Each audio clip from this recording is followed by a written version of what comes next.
कि धर्म जब दिल में रहे तो वो धर्म होता है, जब दिमाग में चला जाए तो वो जहर हो जाता है। वंशक नमस्कार, मैं द मोहित श्रीवास्तव आप सभी लोग का स्वागत करता हूं आतंक समाचार के वाद विवाद कार्यक्रम में। और आज हमारा विषय है यरूशलेम धर्म या अधर्म। आज हम बात करेंगे यरूशलेम को आधार बनाकर ये जो धार्मिक लड़ाइयाँ हो रही है पूरे संसार में उस विषय पे।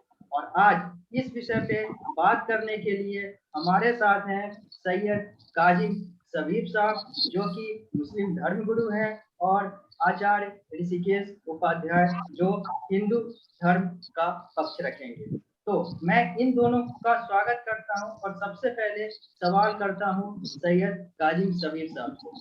सैयद काजिम सबीर साहब, इमाम साहब, आप हमें ये बताएं कि हो क्या रहा है, कि आप लोग कर क्या रहे हैं पूरे दुनिया में? देखिए, कर तो कोई नहीं रहा है। कर वो अपने वेस्टेड इंटरेस्ट को पूरा करने के लिए धर्म को आगे रखता है, या देश को आगे रखता है, या ह्यूमन राइट्स को आगे रखता है, या सोशल जस्टिस को आगे रखता है। जब तक के इंसान अंदर से ठीक नहीं होगा, चाहे हिंदू हो या मुसलमान हो, चाहे क्रिश्चियन हो या ज्यूज हो, चाहे शिया हो या सुन्नी हो, हमेशा बवाल होता रहेगा। जो कुछ दिल में है वो जबान पे होना चाहिए। दिल में है कि देश के लिए कर रहे हैं, भर रहे हैं स्विस बैंक, ठीक है, ये सब नहीं चलेगा। हमारा चाहे दिल में है कि इस्लाम के लिए कर रहे हैं, और काम जो सऊदी अरब का किंग कर रहा है कि अमेरिका के जुल्म को साथ दे रहा है। इस वक्त सबसे अहम बात है कि पहले इंसान क्या है इसको डिफाइन किया जाए। जब तक डिफिनेशन सही नहीं तय पाएगा तब तक किसी मसले का हल मुमकिन नहीं है। इस वक्त इंसान को डिफाइन कभी अमेरिका करता है, कभी इजराइल करता है, कभी कैपिटलिस्ट करता है, कभी सीडो हिंदू करता है, कभी सीडो मुसलमान करता है। इंसान डिफाइन कुरान में क्या है, गीता में क्या है, रामायण में क्या है, प्रॉफेट मोहम्मद की हदीस में क्या है, बाइबल में क्या है, ये देखा जाएगा। हम आप क्या कर रहे हैं उससे अभी बहस नहीं है। पहली चीज ये होगी कि इंसान डिफाइन गीता में क्या है। आप हमें गीता के लिहाज से बताएं कि हिंदुस्तान में कितने हिंदू हैं। आप हमें कुरान के लिहाज से बताएं कि हिंदुस्तान में कितने मुसलमान हैं। आप गीता कुरान की बात कीजिए जो उसके अंदर कथन लिखा हुआ है। उन बेईमानों का नाम ना लीजिए जो कभी अंग्रेज की दलाली करता है, कभी अमेरिका की दलाली करता है, कभी कैपिटलिस्ट की दलाली करता है। पहले मरहले में हमारी बहस है कुरान, गीता, रामायण, बाइबिल, कुरान, उसमें क्या लिखा हुआ है। तो आप कह रहे हैं बाकी साथ होता तो हिंदुस्तान सोने की चिड़िया होती। नहीं, आप धार्मिक ग्रंथ की बात कर रहे हैं। मैं आपसे आगे बात करूंगा इस बात पे, लेकिन मैं आपसे सबसे पहले ये जानना चाहता हूँ कि यरूशलेम में जो हो रहा है वो आप किसके पक्ष में हैं? आप किसी के पक्ष में हैं भी या नहीं? आप यहूदियों के पक्ष में हैं? अभी आप पहली बात हमने एक बार आपको और इंटरव्यू था। देखिए, हमने पहली ने यही कहा था, आवाज जा रही है? बिल्कुल आ रही है। हमने पहली बार आपसे जो हमारी मुलाकात हुई थी और उसको, हाँ, उसमें हमने यही कहा था कि देखिए कभी भी किसी डिबेट को एक मीटिंग में तमाम नहीं कीजिएगा। हो रहा है कि यरूशलेम सही है कि इजराइल सही है, लेकिन हमसे बहस नहीं है। बहस इस बात की है कि जो हथियार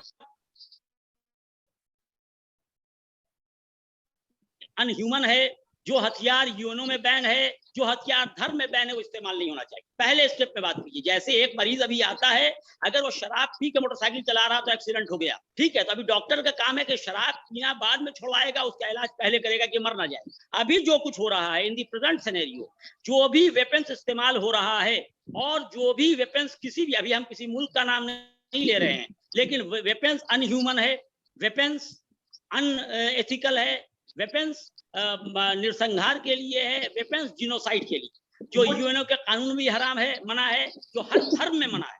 हमको आप पहले ये बताइए, जो इंसान अपनी लड़ाई में अधर्म काम करेगा उससे आप कोई उम्मीद नहीं रखिए। जैसे मॉब लिंचिंग हिंदू लिहाज से भी गलत है, मुसलमान लिहाज से भी। बम रखना मस्जिद में, मंदिर में, चाहे मुसलमान करे हिंदू करे, दोनों गलत है। इस पे पहले बात की, जो इन लोगों को समाज से उखाड़ के फेंकिए। सही गलत का फैसला किताब खोल के हो जाएगा, जमीन किसकी हो नहीं है। तो हमें बताएं, यूएनओ के बैन के बाद भी फिलीपींस में इजराइल ने जितना ह्यूमन काम किया है, जैसे बच्चों को मार रहा है, क्या वो सही है? चाहे मुसलमान मार रहा हो बच्चों को, चाहे आप पहले इस पे बहस कीजिए, धर्म के नाम पे नहीं ले जाइए। इसी स्टैंड पे मैं बात करना चाहता था। जैसे सद्दाम हुसैन ने केमिकल वेपन यूज किया, जायज था। अफगानिस्तान में बच्चे मारे गए, जायज था। यहाँ लाश तैर रही है, जायज है, आप इस पे बात कीजिए। यही मैं कहना चाहता हूँ। जैसे आपने बोला कि फिलिस्तीन में जब इजराइल हमला कर रहा है, वहां पे बच्चों को मार रहा है, तो क्या जायज है कि नहीं है?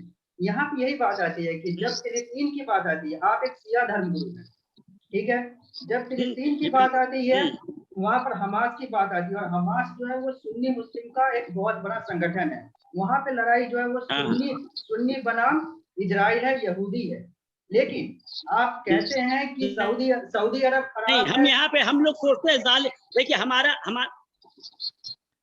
बोलिए बोलिए बोलिए बोलिए। नहीं, आप एक तरफ आप एक तरफ सऊदी अरब पे इल्जाम लगाते हैं, उस पर कहते हैं मोहम्मद बिन सलमान या बहुत सारी चीजें होती है, लेकिन यहाँ पर जब इस्लाम की बात आती है, जब यहूदी वर्सेस सुन्नी इस्लाम की बात आती है, तो ईरान भी सऊदी का डायरेक्टली या इनडायरेक्टली सपोर्ट कर रहा होता है धर्म के नाम पर, क्योंकि उसे पता है कि यहाँ पे लड़ाई उसकी नहीं है, सिया की लड़ाई नहीं है, क्योंकि सिया जो है वो सुन्नियों के द्वारा काटे जा रहे हैं। चाहे वो अफगानिस्तान की बात करें, चाहे वो भारत की बात करें, या चाहे वो सऊदी अरब की बात करें, हर जगह हो रहा है। लेकिन आप यहाँ पर समर्थन कर रहे हैं, ईरान यहाँ पर समर्थन कर रहा है, आपका सबसे बड़ा देश यहाँ पर समर्थन कर रहा है, आप ईरान पे कोई इल्जाम नहीं लगा रहे हैं, क्यों? देखिए, पहली बात जो सबसे अहम है वो ये है कि यहाँ पे लड़ाई सुन्नी वर्सेस इजराइल या शिया वर्सेस इजराइल नहीं है, यहाँ पे लड़ाई जालिम और मजलूम की है। अगर हमास गलत कर रहा है, आप एक भी हमास ने गलत किया या तालिबान ने गलत किया या अमेरिका ने गलत किया या किसी ने, बीजेपी ने या इस्लामिक संगठन ने, हमको ये बताइए आप कि हमास ने जैसे गलत किया कि किसी बेगुनाह को मारा हो, किसी बच्चे को मारा हो, तो आप बताइए हमास गलत है, हमास पे भी वही लानत करेंगे हम। आप बताइए, हम देखिए, हमें आप हमास की बात कर रहे हैं, बताइए। मोहित जी एक बात हमें कहने दीजिए 1 मिनट के लिए, फिर इसी के सिनेरियो में बात होगी। जैसे सद्दाम हुसैन सुन्नी था, ठीक है, लेकिन इराक की मेजर पॉपुलेशन शिया है, लेकिन फिर भी तो सामने लड़ने वाले सुन्नी भी थे, शिया भी थे। अब बताइए कि ये क्लियर बात है, आप न्यूयॉर्क टाइम्स 12 फरवरी 2019 की रिपोर्ट देख लीजिए, और सारी दुनिया में है। सद्दाम हुसैन ने ईरान के खिलाफ केमिकल वेपन्स यूज किया, जो अनह्यूमन है, अनएथिकल है और कानून के खिलाफ और शरीय। एक सेकंड, लोग आयतुल्लाह खुमैनी के पास आए, आयतुल्लाह खुमैनी को ये कहा कि हुजूर अब ये इस्तेमाल कर रहा है, हमको भी इस्तेमाल करने दीजिए। कहा कि नहीं, ये अनएथिकल और हराम है, और नहीं करने दिया। हमको ये कहना, अगर आयतुल्लाह खुमैनी करते ये बात, तो हम आयतुल्लाह खुमैनी को अनह्यूमन काम जो करेगा, चाहे मेरा इमाम हो या उनका इमाम हो, जानबूझ के मुस्तकिल गलतियां एक अलग चीज है, लेकिन प्लान वे में कि हम ये करेंगे, हमारा इंटरेस्ट है, हमारा, ठीक है, गलती हमसे आपसे सबसे होगी, कोई यहाँ पे जो है वो मासूम नहीं है, लेकिन प्लान वे में एटम बम लेके जाना और एटम बम गिराना, और आज तक अमेरिका माफी नहीं मांग रहा है, और सारी दुनिया अमेरिका के पैर पे झुक रही है। माफी मांगने में अमेरिका को क्या जाता है? देखिए, इस पे बात कीजिए हम। हाँ, बिल्कुल बिल्कुल, इसलिए कि लड़ाई हक बातिल की है, मैं दोनों पक्ष की बात करूंगा, इंसानियत की है, उसके बाद हमारा धर्म है। मैं दोनों पक्ष की बात करूंगा, मैं एक पक्ष की बात नहीं करने जा रहा, मैं दोनों पक्ष की बात करूंगा। आपने बोला कि जो इजराइल है वो फलस्तीन पे, गाजा पट्टी या फिर वेस्ट बैंक, जो अभी फलस्तीन का बचा हुआ है, उस पर वो हमला करता है। वो आज जो फलस्तीन था 1948 से पहले, आज वो बस 2 जगह पे रह गया, गाजा पट्टी और वेस्ट बैंक में। गाजा पट्टी का जो जगह है रमल्ला, वो उसकी आधिकारिक राजधानी है। तो बात यहाँ पे ये आती है कि ठीक है, जो इजराइल है वो फलस्तीन पे हमला कर रहा है, लेकिन आप जो है यहूदी जो है और जो ईसाई जो है, ये अब्राहम पद्धति से आते हैं। आप लोग अब्राहम पद्धति से निकले हुए हैं, ईश्वरवादी पद्धति से निकले हुए हैं। सबसे पहले अब्राहम पद्धति में यहूदी आया, फिर ईसाई आए, फिर इस्लाम आया, ये तीनों आए, फिर बहाव आए, बहुत सारे लोग आते चले गए।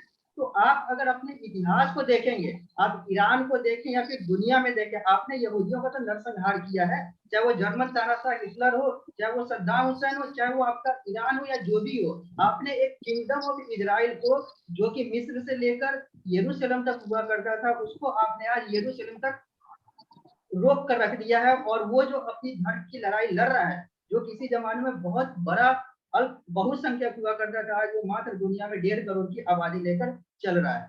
तो आपने तो नरसंहार किया है, आज तो वो अपने धर्म की रक्षा कर रही है। वो धर्म नरसंहार हिटलर ने किया है, और जब हिटलर ने नरसंहार किया था तो वो लोग आए तो उन्होंने फिलिस्तीनियों ने जगह दी, उनको जगह तो दी, लेकिन ईरान ने कब नरसंहार किया है? ईरान की हम बात नहीं कर रहे, ईरान इराक सबको बहस नहीं है, हमको ये हमको उससे बहस, हम हमारे देखिए हमने 2 बातें की, धर्मगुरु और धर्मगुरु मैं यहूदियों की बात कर रहा हूँ कि आपने जो कह रहे हैं कि यहूदी जो है वो लड़ाई लड़ रहा है, मुझे पता है। और अगर आप तथ्य देखेंगे तो यहूदियों को सबसे पहले जो अल्पसंख्यक बनाने की शुरुआत की वो ईसाइयों ने की। रोमन एम्पायर ने यहूदियों एक को बहुत काटा। आदर्श यहूदी नहीं, लेकिन जायनिस्ट का ये यहूदी, हमको यहूदी हिंदू से बहस नहीं है, जैसे हिंदू वैसे यहूदी वैसे मुसलमान, ये धर्म की बात है। जायोनिस्ट दो डिफरेंट चीज है, जायोनिस्ट अलग है, फासिस्ट इमाम अलग है, साहब, मैं यहूदी कुछ अलग कहना है। चाहूंगा। जैसे हिंदू जैसे जैसे मुसलमान और तालिबान, देखिए दो डिफरेंट। स्वामी जी एक सेकंड बता, सुनेंगे जरूर सुनेंगे। जैसे इस्लाम और तालिबान, ठीक है, इस्लाम अलग है, तालिबान अलग है, हिंदू अलग है, कट्टरवादी हिंदू संगठन एक अलग है, ठीक है। उसी तरह यहूदी अलग है, ज़ायोनिस्ट अलग है। इसलिए हिंदू हमारे लिए काबिल एहतराम है, हम साथ रहते हैं, हम उनके काम आते हैं, 1000 हिंदू हमारे जानने वाले, हम मोहब्बत करते हैं, वो मोहब्बत करते हैं। हिंदू कट्टरपंथी संगठन जो हिंदू नहीं है, मुस्लिम कट्टरपंथी संगठन जैसे तालिबान, वो मुसलमान नहीं है। हम खुल के कह रहे हैं, आपको ओपन साइट पे हम इस पर डिबेट के लिए तैयार हैं। ज़ायोनिस्ट यहूदी है, लेकिन वो यहूदी नहीं है। नहीं, तो आप आपने जो यहूदी, बोला, इस्लाम और हिंदू नहीं लाए। मैं यहाँ पे आचार्य जी को जोड़ने से पहले एक चीज बोलूंगा कि आपने जो बोला कि जो कट्टरपंथी है वो इस धर्म के नहीं है। हिंदू जो कट्टरपंथी है वो हिंदू नहीं है, यहूदी तो कट्टरपंथी वो यहूदी नहीं है, इस्लामिक कट्टरपंथी या अलग अलग धर्म के वो नहीं है। इस आधार पर अगर हम देखें तो दुनिया में जो है वो इस्लाम जो है वो अल्पसंख्यक हो जाएंगे, क्योंकि इस्लाम में 80% तो कट्टरपंथी। बिल्कुल, हम तैयार हैं। हम तो यही चाहते हैं कि ये देखिए, अच्छा है कि ऐसे गलत लोग निकल जाएं जो बदनाम कर रहे हैं। अगर आपके घर में आपका बेटा आपको बदनाम करेगा, 10 बेटों आप निकाल दीजिएगा, ये सब निकाले जाने के लायक हैं, ये सब बिल्कुल निकाले जाएं। हम आज भी कहते हैं और कह रहे हैं और लिख रहे हैं, यही काम हिंदू को धर्म गुरु भी करें, यही काम ईसाई धर्म गुरु भी करें। क्या क्या बुश अपने आप को कहता था, I am ambassador of God, उससे क्या क्या बदतमीजी फैलाई।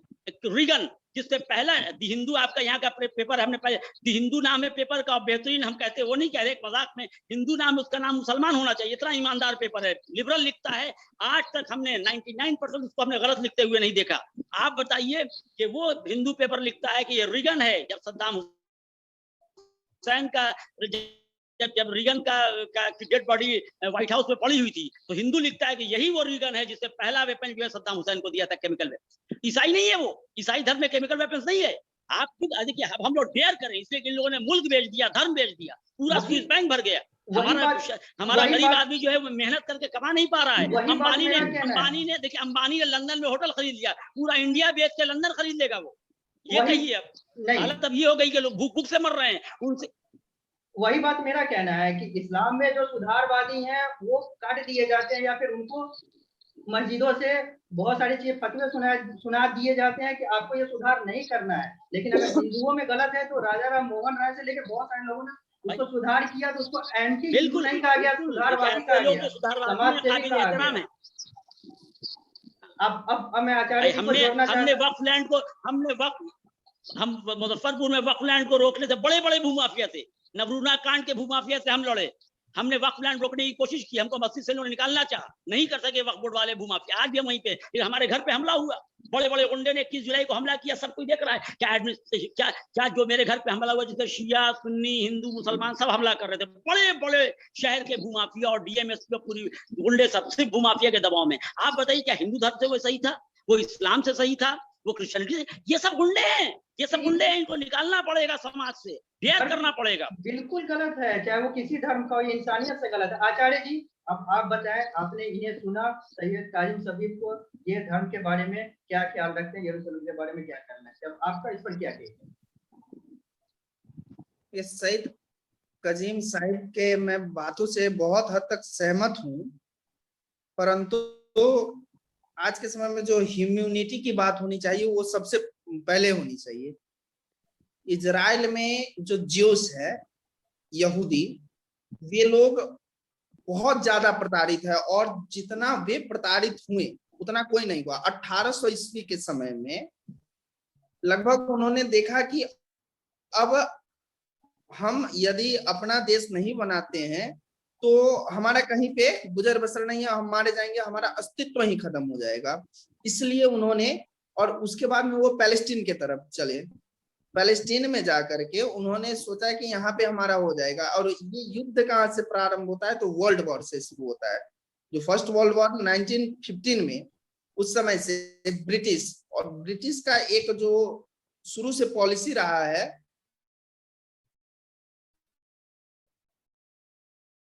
डिवाइड एंड रूल, फूट डालो और राज। उसने उस समय में अरब रेवोल्यूशनरी से वादा किया कि आप हमारा साथ दो, इसके एवज में मैं आपको पैलेस्टीन का जगह दूंगा।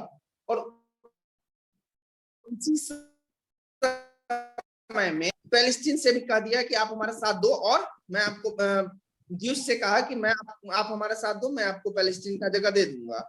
इसके बाद में उसने फ्रांस के साथ में समझौता कर लिया कि आप हमारे साथ तो एक अलग तरह का समझौता कर लिया।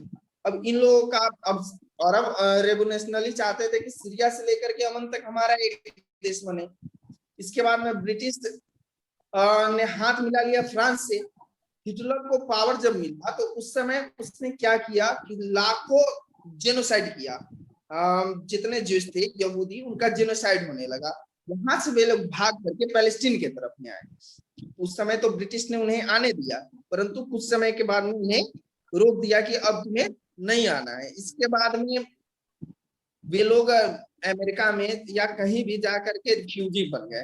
इसके बाद में 1948 के समय में अंग्रेज ने कहा कि मैं इस जगह को छोड़ करके जाना चाहता हूँ। 1948 में उन्होंने उस जगह को छोड़ दिया, लेकिन कहा कि अब मैं पैलेस्टीन अपना अलग देश चाहते थे और यहूदी अपना अलग देश चाहते थे। ये काम मैं नहीं करूंगा, ये काम लेते हैं वहां पे बहुत फंसा देते हैं। जैसे हमारा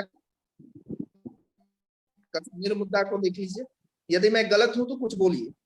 हमारे कश्मीर मुद्दा को देख लीजिए जो यूएन में, और वो भी आज तक फंसा हुआ है। लेकिन यूएन को कुछ ना कुछ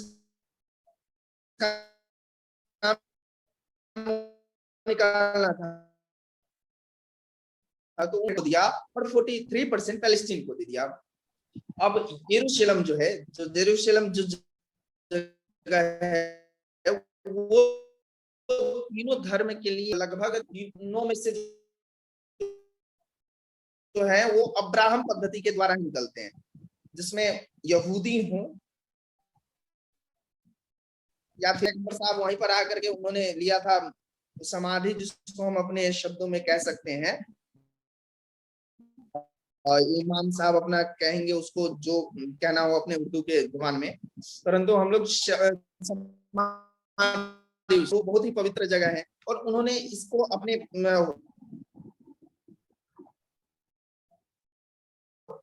रिलीजन से जोड़। 1948 में इजराइल जिस समय आजाद हुआ, उसी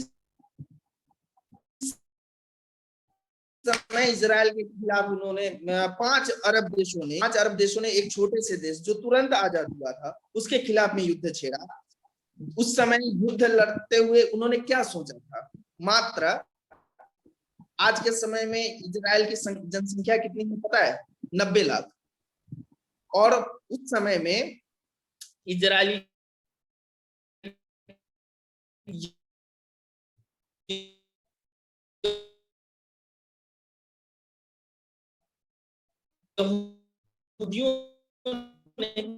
क्या अस्तित्व ही करा है, वो इजिप्ट को मिल गया। वेस्ट बैंक जो था वो जॉर्डन को मिला। गाजा क्षेत्र मिल गया इजिप्ट को। अब पैलेस्टीन के जो रिफ्यूजी थे वो पैलेस्टीन के जो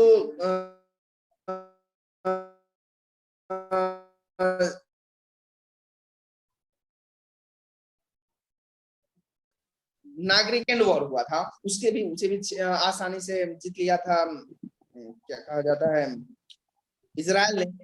गाजा वेस्ट बैंक को ऑक्यूपाइड उसी समय किया था इजराइल ने।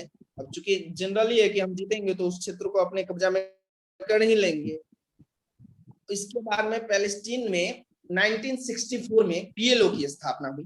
पीएलओ हुआ क्योंकि उसे अपना अलग स्वतंत्र मुल्क चाहिए था और उसे पीएलओ बना दिया गया। पीएलओ को यूएन ने उस समय टेररिस्ट संस्थान मान लिया, लेकिन कुछ समयों के बाद में देखा गया कि नहीं, पीएलओ यहाँ पे एग्जिस्ट करता है। कारण था पीएलओ के खबर नहीं थी।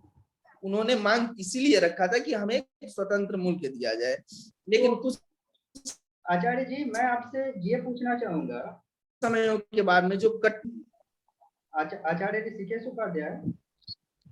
आचार्य ऋषिकेश, मैं आपसे ये पूछना चाहूंगा कि आखिर ये सब जो हो रहा है, आखिर इसका सॉल्यूशन क्या है? आप इसका सॉल्यूशन बताएं कि इसको खत्म कैसे किया जा सकता है? खत्म होने का कोई चांस भी है या नहीं है? देखिए,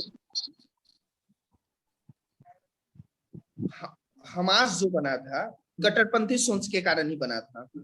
ये लोग जो वेस्ट बैंक में आज उसका कब्जा है, और हमास का जो कब्जा है, ऑक्यूपाइड जो उसने करके रखा है गाजा पट्टी को, गाजा पट्टी के तरफ से ही जो युद्ध आदि जो भी छेड़े जाते हैं वो गाजा पट्टी की तरफ से ही होते हैं। अभी भी देखे होंगे तो इजराइल ने जो भी युद्ध लड़ा और जो भी बमबारी किया, या हमास ने जो बमबारी किया, वो गाजा पट्टी के ही क्षेत्र में किया था।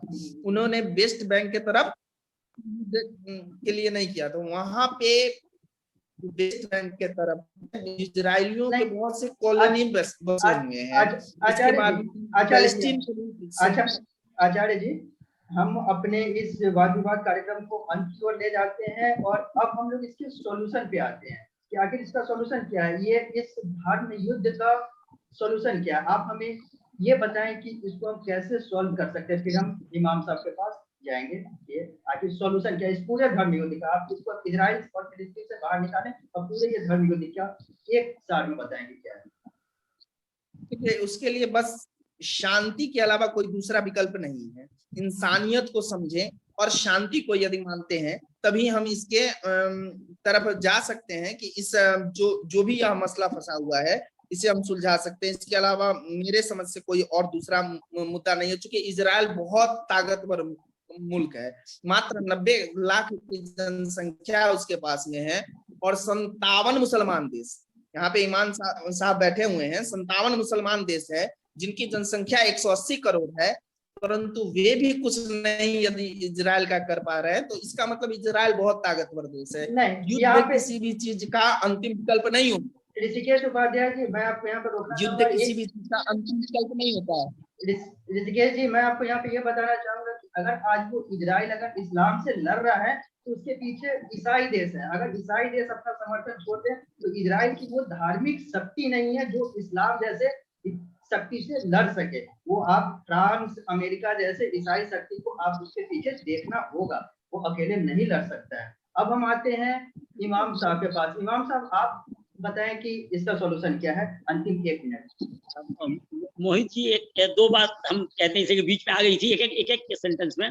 एक तो हमने ये जो कहा, जो आपने कहा कि मुसलमान ऐसे तो अल्पसंख्यक हो जाएगा, कट्टरपंथी यानी जालिम लोगों को निकाल दें, है ना। तो हम ये कहें कि अगर ऐसे देखा जाए तो इंसान ही अल्पसंख्यक हो जाएगा। इसे ज्यादातर तो दरिंदे हैं दुनिया में जो लूटपाट मचाए हुए हैं। एक बात तो ये थी जो आदि। दूसरी बात जो अहम ये है वो ये है कि इजराइल, जैसे हमारे स्वामी जी ने कहा, आचार्य जी ने, देखिए इजराइल, वेस्ट बैंक, ये क्लियर कट यूएनओ का डिसीजन सब मौजूद है। ये सब बहसों में अभी बहुत ज्यादा नहीं, लेकिन जो बात कहनी है, खुद इजराइल के आप सावाक को या इजराइल के आप मुसाद को देख लीजिए। हर मुल्क में, वहां तो वेस्ट बैंक है, हर मुल्क में टांग अड़ा रहा है कि मेरा आदमी बैठा रहे। और अमेरिका में भी सीआईए में सब जो है वो मुसाद के लोग हैं। हम कहते हैं कि अमेरिका का प्रेसिडेंट जो भी हो काम करता है सीआईए वहां के ऊपर। जैसे हमने यहाँ वक्फ बोर्ड के बारे में कहा था कि वक्फ बोर्ड का चेयरमैन कोई भी हो काम करता है आरिफ रजा यहाँ के ऊपर। तो ये जान लीजिए ये सब खेल उन्हीं का चल रहा है। दो बातें। तीसरी बात जो हम आपको कहते हैं कि हमारे आचार्य जी ने एक बात कही थी कि जो आपने उसका जवाब अपने लिहाज से दिया, लेकिन आचार्य जी ने, माने आपने जवाब नहीं, एक बात आपको की, जवाब सवाल तो है नहीं, एक डिस्कशन है। तो हमारे आचार्य जी ने एक बात कही थी कि इजराइल बहुत ताकतवर है ना, नहीं तो पूरा अरब वर्ल्ड और मुसलमान को आप जानते हैं कि हम सपोर्ट सच गलत को करते हैं। चाहे सच पे हिंदू हो, गलत पे मुसलमान हो, तो हम सच का हिंदू सपोर्ट करेंगे। आप देख रहे हैं हमको, हमारा जो नजरिया, हमारे कुछ खास धर्मगुरु का नजरिया है, बल्कि दुनिया क्या कर रही है, जो इस्लाम असल है। अब दूसरी बात हम आपको एक आखिरी बात क्या, सोल्यूशन पे हमारे आचार्य जी ने एक बात कही, कम देखिए मजबूत नहीं। जैसे एक शख्स, एक तो मेरे हजरत अली हो गए, आप जानते ही हैं, और एक शख्स माविया था जो अली के मुकाबले में आता था। अंतिम 1 मिनट में एक जुमला बताइए, आखिरी जुमला। तो लोगों ने कहा कि माविया बहुत तेज है, अली ने कहा तेज नहीं है, मक्कार है। इजराइल मक्कार है, वो किसी को भी लड़की पैसे शराब से खरीद सकता है। इसीलिए लड़ाई अभी हक बातिल की नहीं है, मक्कारी की है। सॉल्यूशन यहाँ तक है। हम आपको फिर कहेंगे कि चाहे हमारे समाज का सॉल्यूशन हो, हमारे महल्ले का सॉल्यूशन हो, आपके हमारे शहर का हो या मुल्क का, आप जो लोग हैं, कोई ना कोई आदमी किसी चीज को अहमियत देता है। जैसे कोई अपने बाप को देता है, कोई अपनी माँ को देता है, कोई माँ बाप दोनों को देता है, कोई सबको देता है, कोई धर्म को देता है, कोई मुल्क को देता है, हर लिहाज से जो होता है। जो झगड़ा है, इन लोगों को टेबल पे बैठा लिया कि आप अगर एक्यूज हैं तो क्या जू के लिहाज से ये चीज सही है? आप ईसाई हैं, उसके लिहाज से सही है? भाई अगर लड़ाई हमारी किसी हिंदू से, भाई आओ, ये गीता में लिखा हुआ है, क्या गाली देना जायज है? तुम हम पे झूठा दस्तेज किए हुए हो। इस्लाम में जायज है। अगर वो नहीं मानता, जो अपने धर्म को नहीं मानेगा ना, वो जान लीजिए रोज क्रोकोडाइल टीयर बहाता रहेगा। ठीक है, ठीक है। अब हम अपने इस बहस को अंत करते हैं और हम आपसे, इमाम साहब और आचार्य जी, आप दोनों लोगों से और जितने भी धर्मगुरु हैं, इन लोगों से ये कहना चाहेंगे कि आप लोग धर्म के रक्षा के जिम्मेवार हैं। आपको ये जिम्मेदारी अच्छे से निभानी होगी। आपको भी देखना होगा, मुस्लिमों को भी देखना होगा और हिंदुओं को भी देखना होगा कि वो लोग भी दूसरे में टांग न आ रहा है। जैसे आपने यहूदियों का, इजराइल का बात बोला है, तो मैं यहाँ पे यही कहना चाहूंगा कि अच्छाई हो। फिर मैं उसी लाइन को दोहराकर खत्म करना चाहूंगा कि धर्म जो है वो दिल में होना चाहिए, दिमाग में नहीं होना चाहिए। दिमाग में और वो धर्मगुरु जहर भी बन टांगना जाता अड़ा है। है, बहुत से मीडिया वाले जो करते हैं चैनल पे, वो भी बिला वजह टांगना। बिल्कुल बिल्कुल बिल्कुल। Thank you. धन्यवाद।